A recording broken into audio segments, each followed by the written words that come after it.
o caso da moça, né, que acabou falecendo após a queda, né, do rope jump. A gente traz aqui para você agora que um grupo que organizava, né, esse rope jump lá em Limeira planejava cerca de 100 saltos por dia. E só no dia que a Maria Eduarda Rodrigues de Freitas, de 21 anos, faleceu, esse valor poderia chegar na casa dos R$ 15.000 em apenas um dia. Cada salto custava R$ 180, com mais 110 para gravações com a GoPro, que poderia gerar aí todo esse montante de faturamento em apenas um dia de trabalho. O salto aconteceu na Ponte do Esqueleto e foi promovido pela empresa Entre Cordas. Em depoimento, o grupo admitiu que não tinha CNPJ, alvará, nenhuma autorização oficial para realizar esse tipo de atividade. A polícia ainda apreendeu comprovantes de transação bancária e investiga essa estrutura da operação. A gente não bota muita moral, né, Badaró, mas esse povo lucra muito dinheiro e lucra dinheiro dessa forma, na irregularidade. Pessoas sem alvará, malemar existia uma empresa, né? Nem CNPJ tinha. Era um grupo de amigos que juntou ali suas expertises, né? Que a gente pode ver que não eram muito boas, e começou a fazer disso um negócio, né? E olha no que deu. Que tragédia! E mostra que, com certeza, existem mais grupos assim por aí, né?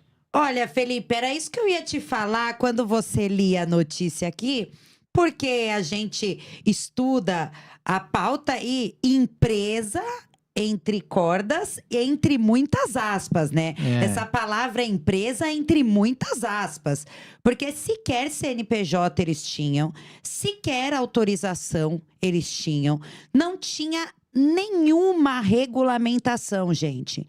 Ontem eu falei aqui para vocês que a impressão que dava para mim é que essas pessoas estavam brincando de atirar pessoas da ponte. É tão cruel falar isso. Eu não falo isso com normalidade, tá? Eu falo isso com muita estranheza, com muito espanto, com muito. Eu tô chocada ainda com tudo que aconteceu. Eu confesso pra vocês que eu não consigo assistir os vídeos, me faz muito mal.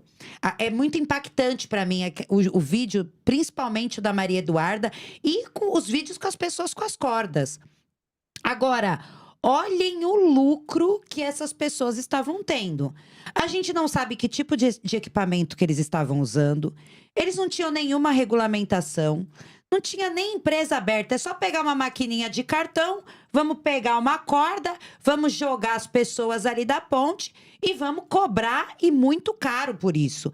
E no grupo aí do WhatsApp que vocês viram na tela, já tinha vendas para o próximo final de semana, que ia acontecer em outra cidade. Então, além de tudo, eles iam rodando aí pelas cidades sem qualquer autorização para poder fazer isso. É de uma irresponsabilidade, chega a ser para mim criminoso. Então, como que a gente vai pensar que essas pessoas não estavam assumindo o risco de matar alguém?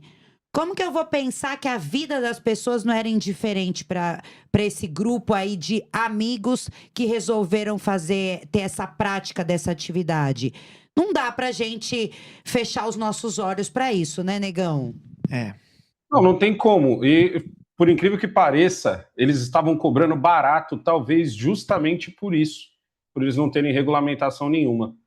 Normalmente, o Estado brasileiro não ajuda muito quando você quer montar uma empresa, quando você quer montar algum negócio, mas certos negócios, eles precisam mesmo de regulamentação. Eu vou ler para vocês aqui o que precisa para eu, Badaró e Felipe montarmos uma empresa aqui de bungee jump. Ó, a regulação é rigorosa. Bungee jump segue a norma técnica da ABNT NBR 1614. Precisa de um CNPJ ativo, cadastro no Cadastur, que é o Ministério do Turismo, sistema de gestão de segurança, que é esse da norma que eu acabei de falar, uma equipe técnica qualificada e treinada, autorização dos órgãos locais, prefeitura, bombeiros, meio ambiente, etc. Seguro e responsabilidade, equipamentos e estrutura, localização, e aí você tem os custos iniciais, ou seja, eles não tinham nada, porque eles simplesmente eram amigos que falaram assim, cara, eu sei pular, Você sabe pular? Eu sei pular. Eu também sei pular. Então vamos fazer os outros pular? Vamos fazer os outros pular.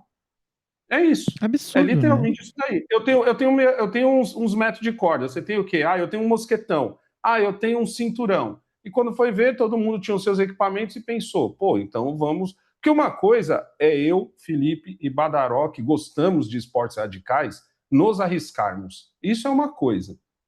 Por mais que a gente seja super profissional, faça aquilo há anos e anos e anos, isso é uma coisa. Quando eu, Felipe, Badaró, que a gente tá assim, somos amigos que amam ficar pulando de pontes. Quando a gente fala assim, caramba, dava pra gente cobrar um dinheiro aqui, né? Nesse momento, a coisa se torna 10, 15 vezes mais séria, pessoal. É a mesma coisa que cozinhar. Eu sei cozinhar, Felipe sabe cozinhar, Badaró sabe cozinhar, mas no momento em que a gente disser assim, caramba, isso daqui eu posso cobrar, no momento em que a minha comida for parar na boca de outra pessoa, não pode ser levada como se ela fosse a minha comida.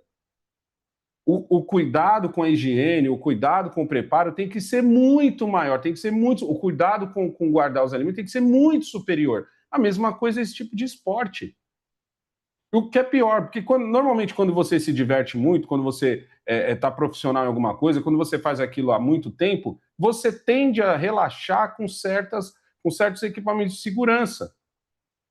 É igual pegar o pessoal do skate, né? Eu sou o hipócrita que às vezes chega nos pais nas pistas de skate e fala assim: ô pai, coloca um capacete no seu filho, coloca uma joelheira no seu filho, coloca uma cotoveleira no seu filho. Quando o pai olha para minha cara, até eu sem capacete e sem a cotoveleira. Aí eu tenho que explicar para o pai: ó, pai, eu ando há muito tempo e a fase onde a gente mais bate a cabeça, a fase onde a gente bate mais osso, é justamente quando a gente está começando. Tudo bem que o seu filho tem o osso molinho ainda, leva para o hospital, 15 dias depois ele está de volta à atuação. Mas, pô, imagina se bate uma cabeça, se quebra uma cabeça. Agora, já pensou, Rei, se a gente monta uma empresa de dar aula de skate? Como é que eu boto uma criança que eu estou dando aula e vou falar para ela, vai, filho, dropa aí sem capacete. Vai, filho, dropa aí de qualquer jeito, você consegue. Não, eu tenho que segurar a mão dessa criança. Hoje em dia, em escolas de skate tem até a cordinha. Para algumas crianças você tem a cordinha que é pendurada tipo no teto, para que a criança, caso desequilibre, não estale no chão. É o que faltou aí. O que a gente precisa destacar também, Negão, é que existe também uma negligência do Estado, que é o responsável por fazer esse tipo de acompanhamento, esse tipo de investigação. A gente sabe que muitas das vezes existem trabalhadores que, por problemas ali em conseguir alvará para vender bebida, eles têm seus produtos apreendidos, né? Isso acontece e aconteceu recentemente num perfil famoso no TikTok que o rapaz mostra ali, né? Ele preparando bebida na Paulista. Ele reclama que estava há anos tentando um alvará em São Paulo, querendo se padronizar ali, né? Se regulamentar. E não conseguia. E todas as semanas ele acabava perdendo produtos para fiscalização, mesmo que ele estivesse querendo se regulamentar. Cadê o Estado em regulamentar essas pessoas em esportes tão perigosos que podem levar à morte, como levou da Maria Eduarda? Nessa hora que a gente precisa reclamar dos nossos governantes, que a gente sabe que existe muita verba pública para várias coisas, e às vezes para coisas até que não deveriam ter nosso dinheiro público, mas para esse tipo de fiscalização tá faltando. Isso é algo muito grave. Felipe, de repente nesse caso aí o Estado já não quis se meter porque a peça principal dessa situação é culpa dele. É uma ponte que foi criada para fazer ia passar uma rodovia e acabou não passando nada. Ou seja, a peça principal da história, a peça de culpa, é do próprio Estado. E mesmo que aquele negócio fosse ficar ali, que não fosse viável demolir ou tirar aquela coisa dali, pois que você cortasse a entrada e a saída. Entendeu? Como é que as pessoas... teve um repórter, se não me falha a memória, da Record, que escorregou ali quando ele foi tentar mostrar. Não sei se você chegou a ver esse vídeo. Uhum. O repórter escorrega. Aí, dessas imagens, a gente não tinha uma noção do quanto era estreito essa ponte, do quanto era perigoso, do quanto era para uma ferrovia, né? Então, por isso que ela é bem estreitinha. Ela é bem estreitinha e é fácil de escorregar. Você vê que ele escorrega assim bem fácil de acontecer um acidente. E a gente não pode descartar essa responsabilidade das nossas autoridades, porque quando a gente conversava aqui, a CI 447 colocou aqui, eram 90 pessoas em um dia. Como que essas pessoas chegaram lá? Onde essas pessoas pararam o carro? Pensem o tamanho da aglomeração de pessoas, pra você pensar 90 pessoas num dia. Inclusive, a gente recebeu no Além da Notícia uma vereadora que disse que já faz muito tempo que ela denuncia Um ano, a parece, irregularidade nessa ponte. Se você gostou desse conteúdo nosso, achou relevante para você se informar cada vez mais, se inscreve no nosso canal. Todo dia uma programação de mais de 6 horas feita para você.